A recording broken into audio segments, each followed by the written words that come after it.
नमस्कार दोस्तों, मैं हूं आपका होस्ट और आप सुन रहे हैं नाइटमेयर डर की दस्तक। दोस्तों, हर बार की तरह आज भी मैं आप लोगों के लिए एक बेहद डरावनी कहानी लेकर आया हूं। आज की कहानी हमें विक्रम ने भेजी है, जो पेशे से एक ट्रक ड्राइवर हैं और हमारे बहुत पुराने सब्सक्राइबर हैं। तो दोस्तों, आगे की कहानी सुनते हैं हम विक्रम की ज़बानी। लेकिन कहानी शुरू करने से पहले आप हमारी इस वीडियो को लाइक करके चैनल को सब्सक्राइब जरूर कर लें। तो चलिए कहानी शुरू करते हैं। दोस्तों, ये कहानी मेरी उन यादों का हिस्सा है जिन्हें मैं चाहकर भी मिटा नहीं सकता। अक्सर लोग कहते हैं कि डर सिर्फ हमारे दिमाग का वहम होता है, लेकिन उस रात जो मैंने देखा वो वहम नहीं, बल्कि एक जीती जागती सच्चाई थी। मेरा नाम विक्रम है और मैं पिछले 10 सालों से ट्रांसपोर्ट का काम कर रहा हूं। और मैं जो कहानी सुना रहा हूं वो करीब 2 महीने पुरानी है। मुझे दिल्ली से लखनऊ के लिए एक बहुत जरूरी कंसाइनमेंट लेकर निकलना था। सामान काफी कीमती था, इसलिए कंपनी ने सख्त हिदायत दी थी कि सुबह 7 बजे तक डिलीवरी हर हाल में हो जानी चाहिए। मेरे साथ मेरा छोटा जैसा भाई, यानी मेरा दोस्त या खल्लासी सुमित था। सुमित अभी नया नया इस लाइन में आया था। वो हमेशा जोश से भरा रहता था, लेकिन उस रात उसके चेहरे पर एक अजीब सी खामोशी छाई हुई थी। हमने रात के करीब 10 बजे तक दिल्ली का बॉर्डर पार कर लिया था। हालांकि मार्च का महीना था, फिर भी मौसम में बहुत ज्यादा ठंडक थी। करीब 2 घंटे का सफर तो बहुत सुकून और शांति से पार हो गया। लेकिन जैसे ही हम एक पुराने बाईपास पे चढ़े, सड़क अचानक से संकरी होने लगी। सुमित ने खिड़की से बाहर देखते हुए कहा, भाई, ये रास्ता कुछ बदला बदला नहीं लग रहा। मैंने मैप की तरफ देखा तो वहां पे सिग्नल गायब थे। मैंने सोचा शायद नेटवर्क की दिक्कत होगी। हाईवे पर ऐसा होना अक्सर बहुत आम होता है। मैंने उससे कहा, शायद कोई नया कट होगा। चल कोई नहीं, चलते रहते हैं, आगे कहीं ना कहीं तो रोड मिल ही जाएगी। लेकिन शायद ये मेरी सोच गलत थी। सड़क के दोनों तरफ घने पेड़ थे, जिनकी टहनियां ट्रक के ऊपर से ऐसे गुजर रही थी जैसे कोई उंगलियां फिरा रहा हो। कि तभी अचानक सड़क के किनारे एक मील का पत्थर दिखाई दिया और उस पर लिखा था बस 0 किलोमीटर। और वो पत्थर बिल्कुल सफेद था और मानो ऐसा लग रहा था जैसे किसी ने अभी अभी उस पर कलर किया हो। हर तरफ सन्नाटा इतना गहरा था कि मुझे अपने ट्रक के इंजन की आवाजें भी साफ सुनाई दे रही थी। अचानक सुमित ने जोर से कहा, भाई थोड़ा आगे ध्यान से। मैंने झटके से ब्रेक मारा। ट्रक के एक पुराने टूटे हुए रेलवे फाटक के ठीक सामने जाके रुक गया। वो फाटक लोहे का था, जिस पर जंग लगी थी और उस पर मोटी मोटी जंजीरें लिपटी हुई थी। और सबसे अजीब बात यह थी कि वहां ना तो कोई गार्ड का रूम था और ना ही किसी तरह की लाइट, और आसपास मीलों तक ना तो कोई घर और ना ही किसी बस्ती का नामो निशान था। तभी मैंने साइड मिरर में देखा, ट्रक के ठीक पीछे एक धुंधली सी रोशनी टिमटिमा रही थी। वहां एक पुराना ढाबा था, ऐसा ढाबा जो मैंने पहले कभी उस रास्ते पर नहीं देखा था। तभी सुमित ने कहा, भाई फाटक तो बंद है, पीछे उस ढाबे पर पूछ कर आते हैं कि रास्ता कब खुलेगा। मेरा मन नहीं था, पर उस संकरी सड़क पर ट्रक को मोड़ना करीब करीब नामुमकिन था। हम दोनों वहीं नीचे उतरे। जैसे ही मेरे पैर जमीन पर पड़े, मुझे लगा जैसे जमीन सामान्य से कहीं ज्यादा ठंडी है। हम उस ढाबे की तरफ बढ़े। ढाबे की छत की टीन थी जो बिना हवा के भी रह रह के खड़खड़ा रही थी। जब हम अंदर गए तो अंदर एक बूढ़ा आदमी चूल्हा जला के बैठा था और उसकी पीठ हमारी तरफ थी। मैंने उससे कहा, बाबा ये फाटक कब खुलेगा? उसने मुझे कोई जवाब नहीं दिया। वो बस अपनी लकड़ी से चूल्हे की राख को कुरेदता रहा। जब हम उसके और करीब गए तो उसने धीरे से अपना सर घुमाया। हमने देखा उसकी आंखें, वो आंखें किसी इंसान की तो बिल्कुल नहीं लग रही थी। उसकी पूरी तरह से सफेद थी, मानो जैसे उसकी आंखों में पुतलियां हो ही ना हो। उसने अपनी फटी हुई आवाज में बहुत धीरे से कहा, जो शून्य पर पहुंच गया वो वापस नहीं मुड़ता। चाय पियोगे या अपनी कहानी सुनाओगे? बूढ़े आदमी की ये बातें सुनकर मैं थोड़ा डर गया। मेरे साथ सुमित भी थोड़ा डरते हुए मुझे कस के पकड़ लिया। इसके बाद मेरी नजर दीवार के ढाबे पर गई। मैंने देखा वहां पर कुछ पुरानी तस्वीरें टंगी थीं और गौर से देखने पे पता चला कि वो तस्वीरें उन ट्रक ड्राइवर की थीं जो कभी इस रास्ते से गुजरे थे। और सबसे डरावनी बात यह थी कि उन सभी तस्वीरों पर आज की तारीख लिखी थी। अब हमें इस बात का एहसास हो चला था कि चीजें वैसी नहीं हैं जैसा हमें दिख रहा है, इसलिए हम अपने ट्रक की तरफ दौड़ने लगे। मैंने पीछे मुड़कर देखा तो वे बूढ़ा अब ढाबे की चौखट पर खड़ा था। ना तो वो हिल रहा था और ना ही कुछ बोल रहा था, बस एक जगह पत्थर की तरह खड़ा होकर हमें देख रहा था। और सबसे अजीब बात यह थी कि ढाबे की पीली रोशनी उसके शरीर से आर पार निकल रही थी, मानो जैसे वहां पर कोई कंकाल खड़ा हो। मेरे माथे से पसीने टपकने लगे, जबकि कुछ देर पहले मौसम में एक अजीब सी ठंड थी। सुमित ने मुझसे डरते हुए कहा, भाई जल्दी करो, वो बूढ़ा इधर ही देख रहा है। मैंने जल्दी से ट्रक में गियर डाला और ट्रक को आगे की तरफ चला दिया, लेकिन आगे वही फाटक था, इसलिए मैं आगे नहीं जा सका। मैंने ट्रक में रिवर्स गियर डाला और पीछे की तरफ को ट्रक चला दिया, लेकिन पीछे देखते ही मेरी तो चीख निकल गई। अभी जिस रास्ते से आए थे अब वहां पे कोई रास्ता नहीं था, बल्कि चारों तरफ घने जंगल थे। दूर दूर तक किसी सड़क का निशान नहीं था। मैंने घबरा के सुमित से कहा, सुमित ये कैसे मुमकिन हो सकता है? अभी अभी तो हम पीछे के रास्ते से आए थे, ये सड़क अचानक कहाँ गायब हो गई? अब मजबूरन मुझे ट्रक को आगे बढ़ाने का फैसला लेना पड़ा। मैंने बिना सोचे समझे रेलवे फाटक को जोर से टक्कर मारी ताकि मैं आगे निकल सकूं और मुझे रास्ता मिल सके। मैंने क्लच छोड़ा और ट्रक को फाटक की तरफ को बढ़ा दिया, लेकिन जैसे ही ट्रक की लाइटें फाटक पे पड़ी, हमने देखा कि फाटक के उस पार कोई ट्रेन नहीं थी, बल्कि एक गहरी खाई थी जो अंधेरे की वजह से हमें दिखाई नहीं दे रही थी। अचानक ट्रक की छत पर हमें एक जोरदार धमाका महसूस हुआ। ऐसा लगा जैसे कोई भारी चीज अचानक ट्रक के ऊपर आके गिर गई हो और ट्रक एकदम हिल गया। सुमित ने ऊपर की तरफ देखा और कहा कि भाई ये छत धीरे धीरे अंदर की तरफ धंस रही है, मानो ऐसा लग रहा जैसे कोई खड़ा होकर इसके ऊपर चल रहा हो। लोहे के मुड़ने की आवाजें अब साफ सुनाई दे रही थी। तभी विंडशील्ड के ऊपर एक हाथ नीचे की तरफ लटका हुआ दिखाई दिया। वो हाथ पीला और बेजान लग रहा था। उसकी उंगलियां नॉर्मल इंसान से कहीं ज्यादा लंबी और उसके उंगलियों के नाखून उखड़े हुए थे। अब वो हाथ धीरे धीरे शीशे पर रगड़ने लगा, जिससे खून की एक लंबी लकीर उस पर खींचने लगी। इतना देखते ही सुमित ने जोर जोर से जय बजरंगबली कहना शुरू कर दिया। मैंने भी गियर बदला और ट्रक को पूरी ताकत से दाईं ओर घुमा दिया, जहां से एक कच्चा रास्ता झाड़ियों के बीच से जा रहा था।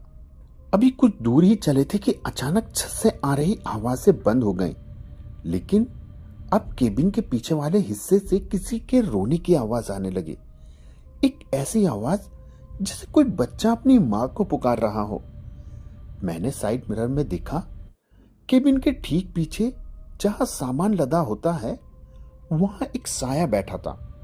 वो साया ट्रक के तिरपाल को अपने हाथों से फाड़ रहा था कि तभी अचानक सड़क के बीचों बीच फिर से वही सफेद पत्थर दिखाई दिया। 0 किलोमीटर। ये देख मैंने ट्रक को ब्रेक मारे। हम फिर से उसी जगह आके खड़े हो गए। बाईं तरफ वही ढाबा, सामने वही फाटक और सामने वही बूढ़ा आदमी जो अब ढाबे से बाहर निकलकर सड़क के ठीक बीच में आके खड़ा हो गया था। उस बूढ़े के हाथ में एक लालटेन थी जिसकी रोशनी अब काली पड़ चुकी थी। उसने अपना हाथ ऊपर उठाया और हमारी तरफ इशारा करते हुए कहा, हिसाब अधूरा है विक्रम। जो यहां से गुजरता है उसे अपनी परछाई यहां छोड़नी पड़ती है। उसी पल ट्रक का रेडियो अपने आप चालू हो गया। उनमें से कोई गाना नहीं बज रहा था, बल्कि मेरी पत्नी की आवाज आ रही थी। वो रोती हुई सिसकते हुए कह रही थी, इंतजार मत करना, वो आ चुके हैं। ये सुन मेरा दिमाग तो सुन पड़ गया। मुझे समझ आ गया था कि हम किसी और रास्ते पे आ चुके हैं और ये कोई आम रास्ता नहीं बल्कि एक मौत का रास्ता है। मैंने ट्रक का एक्सीलेटर पूरी ताकत से दबाया और मैंने ट्रक को सीधे उस बूढ़े आदमी की तरफ मोड़ दिया। मुझे लगा कि वो कुचल के मर जाएगा, लेकिन जैसे ही ट्रक उसके करीब पहुंचा, वो बूढ़ा धुआं बनकर ना जाने कहां गायब हो गया और केबिन के अंदर एक बार फिर से बर्फीली हवा का झोंका आने लगा। हमने फाटक को जोरदार तरीके से टक्कर मारी। फाटक टूटने की आवाज कोई नहीं आई, बल्कि ये ऐसा लगा जैसे हम किसी पानी की दीवार को पार कर रहे हो। अचानक ट्रक के एक ऐसी सड़क पर दौड़ने लगा जहां चारों तरफ सन्नाटा था, पर यह सन्नाटा बहुत ज्यादा डरावना था। सड़क के दोनों ओर बिजली के बड़े बड़े खंभे थे, लेकिन उन पर कोई बल्ब नहीं, बल्कि ऐसा लग रहा था जैसे इंसानों के कटे हुए सर लटक रहे हो जो नीचे की तरफ हमें देख रहे थे। सुमित ने कांपते हुए कहा, भाई कुछ गिर रहा है। मैंने विंडशील्ड पर देखा तो कुछ लाल रंग की बूंदें पड़ रही थी। पहले लगा बारिश है, लेकिन उसकी गंध लोहे जैसी थी और वो खून की बूंदें थी। आसमान से गाढ़ा गर्म खून बरस रहा था। मैंने वाइपर चला के उसे साफ करने की कोशिश की, लेकिन शीशा अब और ज्यादा धुंधला होता चला गया। तभी ट्रक के पिछले हिस्से में एक जोरदार आवाज आई। ट्रक के पहिए अचानक से जाम हो गए। ऐसा लगा जैसे कोई पीछे से ट्रक को पकड़कर खींच रहा हो। मैंने मिरर में देखा, पीछे सड़क से सैकड़ों काले हाथ निकल रहे थे जिन्होंने ट्रक के टायरों को जकड़ लिया था, और वो हाथ मिट्टी के नहीं बल्कि इंसान की परछाई के बने हुए थे।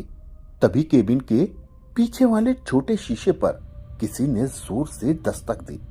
मैंने मुड़कर देखा, वहां सुमित का चेहरा था। ये देख मेरा तो गला सूख गया।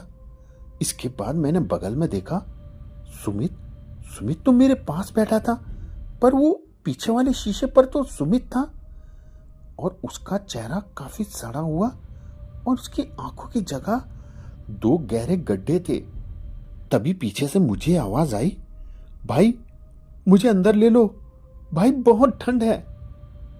सुमित की आवाज बिल्कुल वैसी ही थी जैसे मेरे पास बैठे सुमित की। पास बैठे सुमित ने अपनी आंखें खोली और पीछे देखा, और वो चीख पड़ा, केबिन के फर्श पर दुपक गया। भाई ये क्या है? मैं तो यहां पर हूं, फिर ये दूसरा सुमित कौन आ गया? तभी ट्रक के डैशबोर्ड पर रखी भगवान की मूर्ति अचानक हिलने लगी। मुझे लगा कि शायद अब सब कुछ खत्म हो चुका है, कि तभी मुझे याद आया कि माँ ने ट्रक के केबिन में एक पुरानी हनुमान चालीसा की किताब रखी थी। मैं पागलों की तरह उस किताब को ढूंढने लगा। तभी मेरा हाथ एक पुरानी फटी हुई किताब पे पड़ा। जैसे ही मैंने किताब पकड़ी, बाहर की चीखें अब अचानक से और तेज हो गई और ट्रक की बॉडी पर हजारों नाखूनों के रगड़ने की आवाजें आने लगी। मैंने गला फाड़कर चिल्लाना शुरू किया, जो यहां है वो यहां ही रहे, हमें जाने दे। अचानक ट्रक के सामने तभी वो 0 किलोमीटर वाला पत्थर फिर से आ जाता है, लेकिन इस बार वे पत्थर जमीन से ऊपर की तरफ हवा में तैर रहा था और पत्थर के पीछे वही काली ट्रेन गुजरी जो बिना पटरियों के हवा पे चल रही थी।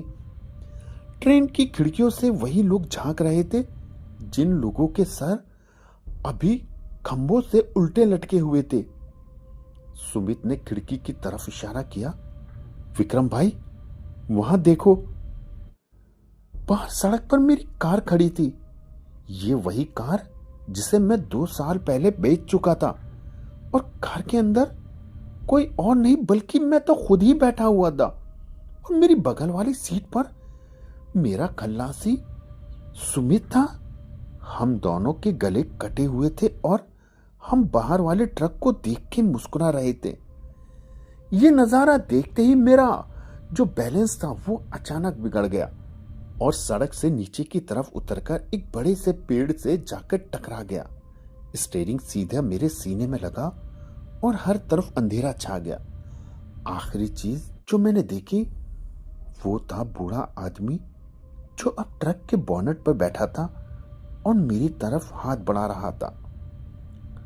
मैंने लड़खड़ाती आवाज में कहा, सुमित, सुमित उठ। सुमित बेहोश था, उसका सर डैशबोर्ड से टकराया था।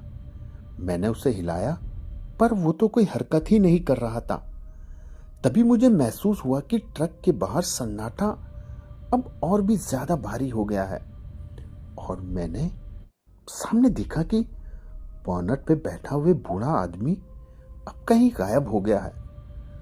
पर जो सामने था उसे देखकर तो मेरी रूह ही कांप गई। ट्रक जिस पेड़ से टकराया था वो कोई मामूली पेड़ नहीं था, वो तो इंसानी हड्डियों का बना हुआ एक विशाल ढांचा था जिसके पत्तों की जगह कटे हुए कान और उंगलियां लटक रही थी। उस पेड़ के नीचे सैकड़ों लोग जमा थे, सब के सब ट्रक ड्राइवर और खल्लासी। उनकी वर्दी फटी हुई थी और उनकी आंखों में वही खालीपन था जो मैंने ढाबे वाले बूढ़े की आंखों में देखा था। वे सब धीरे धीरे ट्रक की तरफ बढ़ने लगे।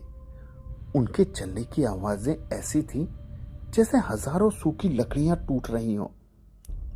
उन सब की आवाजें एक साथ गूंजी जैसे कोई गरज रहा हो, विक्रम, हमें अपना हिस्सा बना लो। मैंने कांपते हुए हाथों से ट्रक का दरवाजा खोला पर वो तो जाम हो चुका था। तभी खिड़की के शीशे पर बाहर से किसी ने हाथ रखा। यह सुमित का हाथ था। नहीं, ये तो सुमित की परछाई थी जो अभी कुछ देर पहले मैंने देखी थी। उसने अपना सड़ा हुआ चेहरा शीशे से सटा दिया। भाई, हिसाब तो देना पड़ेगा, यहां रास्ता मुफ्त में नहीं मिलता। उस साई ने अपनी उंगली से शीशे पे लिखना शुरू किया। तभी केबिन के अंदर एक अजीब सी बदबू फैल गई। मैंने पीछे मुड़कर देखा तो ट्रक की पिछली सीट पर वही बूढ़ा बैठा था। उसके हाथ में एक पुराना तराजू था। एक पल्ले पर वही शून्य वाला मील का पत्थर रखा था जबकि दूसरा वाला खाली था। उसने अपनी सूखी उंगलियों से बेहोश सुमित की तरफ इशारा किया। इसको दे दो और रास्ता ले लो, तुम्हारी मां तुम्हारा इंतजार कर रही है विक्रम। मेरे दिमाग में घर की तस्वीरें घूमने लगी। मेरी मां, मेरी पत्नी और मेरे छोटे छोटे बच्चे। अगर मैं यहां मर गया तो मेरे परिवार का क्या होगा? लेकिन सुमित, अरे वो भी तो मेरे बच्चे जैसा है। क्या मैं अपनी जान बचाने के लिए अपने बच्चे जैसे सुमित अपने दोस्त की जान को मौत के मुंह में धकेल सकता हूं? मैं चिल्लाया, नहीं, ऐसा नहीं हो सकता। मुझसे जो चाहिए ले लो, लेकिन इस सुमित को छोड़ दो। बूढ़े के चेहरे पर एक डरावनी मुस्कान उभरी। उसने तराजू का खाली पल्ला मेरी तरफ को बढ़ा दिया। जैसे ही मैंने उस पल्ले को छुआ, मुझे ऐसा लगा जैसे मेरे शरीर से सारी ऊर्जा खींच के बाहर निकल रही हो। मेरी यादें, मेरी खुशियां, मेरा बचपन, मेरी हर याद, सब कुछ उस तराजू में समाने लगी।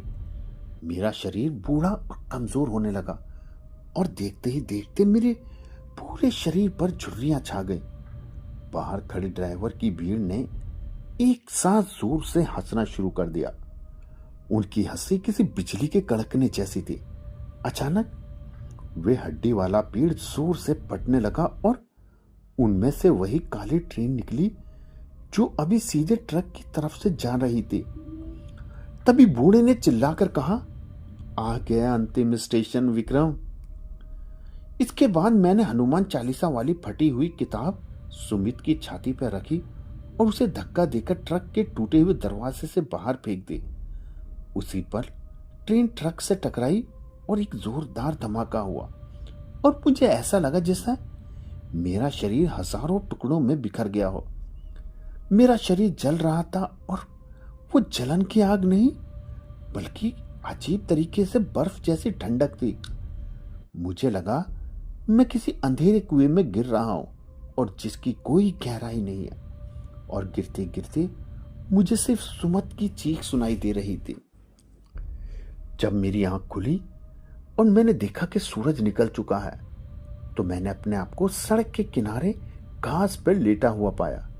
मेरे पूरा शरीर टूट रहा था जैसे किसी ने मुझे पत्थरों से पीटा हो।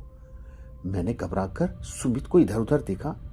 सामने मेरा ट्रक खड़ा था लेकिन मैं तो सुमित के लिए परेशान था। मैंने कहा, सुमित सुमित। तभी थोड़ी दूर पर सुमित भी मुझे पड़ा हुआ दिखाई दिया। वो दर्द से कर्रा रहा था। मैं किसी तरह उसके पास पहुंचा तो देखा उसके माथे पर चोट थी लेकिन वो जिंदा था और उसकी छाती पर अभी भी वो फटी हुई हनुमान चालीसा की किताब वैसे ही रखी थी। जैसे मैंने उसे उठाया तो वो घबरा के उठा। उसने आंखों में वही दहशत थी जो रात हम दोनों ने देखी। सुमित ने कहा, भाई वो ढाबा कहाँ है? वो बूढ़ा और वो सारे लोग कहाँ गए? मैंने उसे गले लगाते हुए कहा, चुप हो जा सुमित, हम उस दलदल से बाहर निकल चुके हैं। कि तभी मेरी नजर सड़क पे पड़ी। हम उसी पुराने बाईपास पर थे लेकिन अब वहां गाड़ियां चल रही थी, लोग हमें देख रहे थे। पास ही एक पुलिस की जिप्सी रुकी। एक हवलदार नीचे उतरा और हमारी हालत देखकर बोला, अरे भाई तुम लोग यहां कैसे पहुंचे? इस रास्ते पर तो कल रात एक बहुत बड़ा हादसा हुआ है। ये सुन मैं डर गया। मैंने पूछा, कैसा हादसा? हवलदार ने पेड़ की तरफ इशारा करते हुए कहा, 2 ट्रक इसी पेड़ से टकराए थे और दोनों ड्राइवरों की मौके पर ही मौत हो गई। सबसे अजीब बात यह है कि उनके शरीर पर एक भी जख्म नहीं था, बस उनकी आंखें सफेद पड़ गई थी। मैंने सुमित की तरफ देखा। अब हम दोनों समझ चुके थे कि वो 2 ट्रक वही थे जो हमारा पीछा कर रहे थे। 2 दिन बाद हम घर लौटे। मैंने ट्रक चलाना और ट्रांसपोर्ट का काम हमेशा के लिए छोड़ दिया। सुमित भी अपने गांव वापस चला गया। वे अब भीड़ भाड़ वाली जगह पर जाने से अक्सर बचता है। आज भी जब कभी रात होती है और बाहर सन्नाटा छा जाता है, मुझे अपने कमरे की खिड़की पर वही अजीब चलने की आवाजें सुनाई देती हैं। कभी कभी जब मैं सोकर उठता हूं तो तकिए के पास रेत और सूखी लकड़ियां मिलती हैं, बिल्कुल वैसी ही जैसे उस ढाबे के चूल्हे में थी।